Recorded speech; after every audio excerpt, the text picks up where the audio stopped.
নানু ভাই, আজকে তুমি কি গল্প শুনতে চাও? আচ্ছা নানু, বিটিএস কি?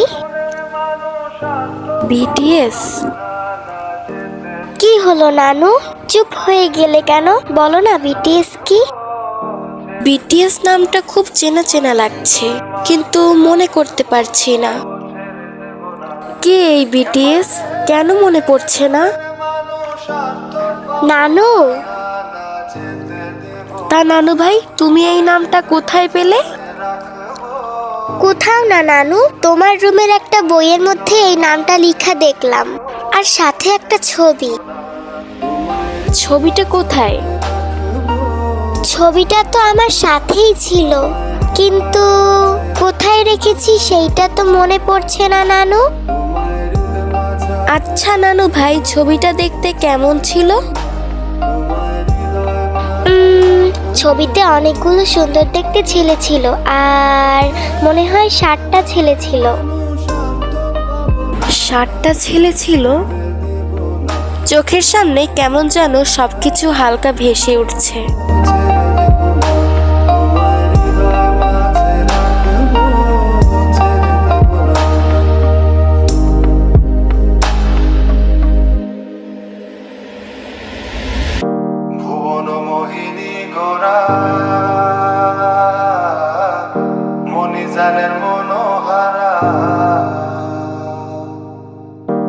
হ্যাঁ, মনে পড়েছে।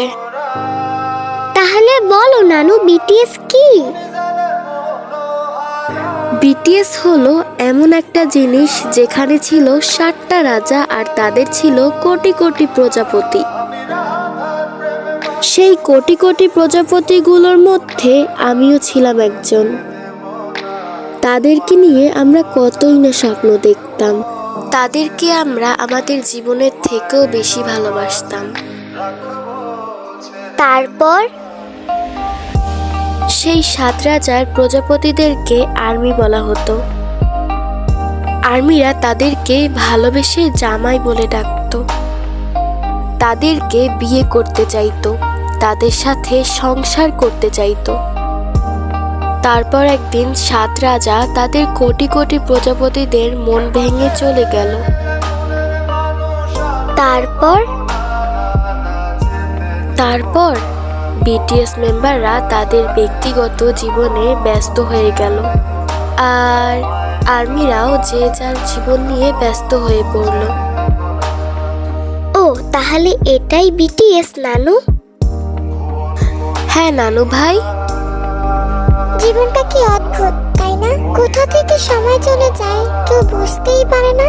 এই তো সেই দিন বিটিএস ডিসব্যান্ড হলো। ভেবেছিলাম তাদের ছাড়া থাকতেই পারবো না, তাদের ছাড়া সময় কাটবে না, তাদের গান না শুনলে হয়তো মন ভালোই থাকবে না, হয়তো তাদের ছবি না দেখলে দিনটাই সম্পূর্ণ হবে না।